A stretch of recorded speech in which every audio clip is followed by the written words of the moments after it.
The lord. I hope you're all good by God's grace. ఈరోజు దేవుని వాక్యం మీతో పంచుకోవాలని ఆశపడుతున్నానండి. అపోస్తుల కార్యములు 4:13. వారు పేతురు యోహానుల ధైర్యము చూచినప్పుడు వారు విద్యలేని పామరులను గ్రహించి ఆశ్చర్యపడి వారు యేసుతో కూడా ఉండిన వారని గుర్తెరిగిరి. పేతురు యోహానులు కేవలము సామాన్యులైన జాలరులు, విద్యలేని పామరులు. కానీ వారి యొక్క మాటలు, బోధ, ధైర్యము చూచినప్పుడు ఆశ్చర్యపడ్డా. ఈ విద్యలేని పామరులకు ఇంత జ్ఞానము ఎలా వచ్చిందని అనుకున్నారు. ఇంత ధైర్యము ఎలా వచ్చింది, ఇంత శక్తి ఎలా వచ్చింది అని చూసిన వారు ఆశ్చర్యపడ్డారు. అవి వారు క్రీస్తుతో ఉండుట వలన వచ్చినవని గుర్తెరిగారు. ప్రభువు పామరులైన పేతురు, యోహానులను పిలిచి 3.5 సంవత్సరములు ఆయనతో ఉంచుకొని క్రీస్తు వలె జీవించినట్లుగాను, ఆయన కార్యముల కంటే మించిన అద్భుతమైన కార్యములను చేయనట్లుగాను వారిని ఆశీర్వదించాడు. వారు అంతగా దేవుని చేత ఆశీర్వదింపబడినను గర్విష్ఠులు కాలేదు. వారు క్రీస్తునే ఇతరులకు చూపించగలిగారు. అయితే ఈరోజు క్రైస్తవులలో ఉన్న గొప్ప లోటేంటంటే క్రీస్తును బోధించపోవటం కాదు. మనం చేసే తప్పు బోధించుచున్న క్రీస్తును తమ జీవితంలో చూపించలేకపోవటము. క్రీస్తును నమ్మిన నీవు క్రీస్తును పోలి జీవించలేకపోవటమే చేస్తున్న పెద్ద తప్పు. రక్షింపబడిన నీవు క్రీస్తును పోలి నడుచుకొని ఆ క్రీస్తు ప్రేమను, శక్తిని నీ జీవితం ద్వారా ఇతరులకు చూపించవద్దా? రక్షింపబడిన వ్యక్తి ఖచ్చితంగా క్రీస్తును పోలి నడుచుకొని క్రీస్తు ప్రేమను, శక్తిని మన జీవితం ద్వారా ఇతరులకు చూపించాలి అనే విషయాన్ని ఇక్కడ మీరు గ్రహించండి. సెయింట్ ఫ్రాన్సిస్ అనే భక్తుడు తన యొద్దకు తర్ఫీదుకు వచ్చిన యవనస్తులను సువార్తకు పంపుచు ఇట్లా నేను ఇక మీరే లోకమునకు క్రీస్తు ముట్టి స్వస్థపరిచి ఆశీర్వదించుటకు ఇక మీ హస్తములే క్రీస్తు హస్తములుగా వాడబడాలి.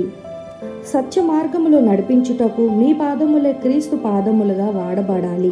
చెదిరిన వారిని పోగు చేయుటకు, దిక్కులేని వారిని ఆదరించుటకు మీ చేతులే క్రీస్తు చేతులుగా వాడబడాలి. బాధలో క్షీణించిపోవచున్న మానవ జాతిని ఆదరించుటకు మీ నాలుకే క్రీస్తు నాలుకగా వాడబడాలి. ప్రేమ, దయ, కనికరము చూపుటకు మీ హృదయమే క్రీస్తు హృదయముగా ఉండాలని అక్కడ తర్ఫీదుకు వచ్చిన యవనస్తులకు సువార్త చెప్పాడు. అర్థమైందా అండి? ఈరోజు వాక్యం వింటున్న మీరు రక్షింపబడ్డారా? అయితే రక్షింపబడిన నీవు ఇతరులకు క్రీస్తును పరిచయం చేయాలి. ఎలా పరిచయం చేయాలి? మీ జీవితం ద్వారా ఇతరులు మారేటట్టుగా నీవు క్రీస్తును పోలి జీవించాలి అనే విషయాన్ని గ్రహించండి. క్రీస్తు కలిగిన ప్రేమ, దయ, కనికరము ఇతరులకు చూపించాలి. ఆయన మాదిరిగా జీవించాలి. క్రీస్తుని నమ్మిన వ్యక్తి ఇలాగ ఉంటారు. మనం కూడా క్రీస్తుని నమ్ముకోవాలి, మనము కూడా రక్షింపబడాలి అనే ప్రేరేపణ వాళ్ళకి కలగాలి అని అంటే నీవు క్రీస్తుని పోలి జీవించాలి అనే విషయాన్ని గ్రహించండి. బాధలో ఉన్న వారిని ఆదరించాలి, సమస్యల్లో ఉన్న వారిని బలపరచాలి, కృంగిపోతున్న వారిని లేవనెత్తాలి. క్రీస్తు వాక్యాన్ని ఎదుటి వారి హృదయంలో నాటబడాలి. ఈరోజు వాక్యం వింటున్న నీవు రక్షింపబడ్డావా? అయితే క్రీస్తును పోలి జీవించాలి అనే విషయాన్ని గ్రహించండి. ఈరోజే రక్షింపబడిన నీవు మీ జీవితం ద్వారా ఇతరులు మిమ్మల్ని చూసి మారేటట్టుగా మీ జీవితం ఉండాలి అనే విషయాన్ని గుర్తించండి. అట్టి రీతిగా జీవించండి, అట్టి రీతిగా ప్రవర్తించండి.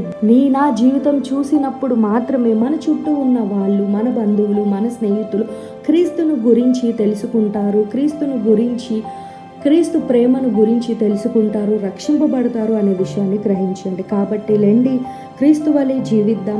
క్రీస్తును మన జీవితముల ద్వారా ఇతరులకు చూపిద్దాం.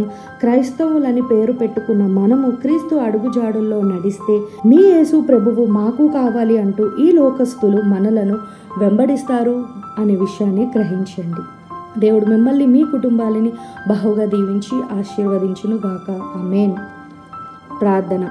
మహాపరిశుద్ధుడా, పరలోకమైన మా తండ్రి, ఈరోజు వాక్యం వింటున్న మీ బిడ్డల్లో ఎవరైతే ప్రభువా నేను కూడా క్రీస్తును పోలి జీవించాలి అని ప్రార్థిస్తున్నారు, అని ఆశపడుతున్నారు, ఇప్పుడే మీ బిడ్డలను దర్శించమని, క్రీస్తును పోలి జీవించే కృప మాకు అనుగ్రహించమని, అటు ప్రేమ, అటు కనికరం, అటు జాలి, అటు దయ, అటు బలపరిచే గుణాన్ని మాకు అనుగ్రహించమని, వాక్యానుసారంగా జీవించే కృప మాకు దయచేయమని, వాక్యం వింటున్న ప్రతి ఒక్క బిడ్డలను శారీరకంగా, మానసికంగా, ఆత్మీయంగా బహుగా దీవించి ఆశీర్వదించమని, కృప అనుగ్రహించమని, దుష్టుడి బారి నుంచి విడిపించమని, వాక్యమైన ప్రతి ఒక్క బిడ్డల జీవితంలో గొప్ప అద్భుతమైన కార్యాలు జరిగించమని, విజయాన్ని అనుగ్రహించమని నజరేయుడైన యేసు నామములో ప్రార్థన ప్రార్థన చేస్తున్నాం తండ్రి, ఆమేన్.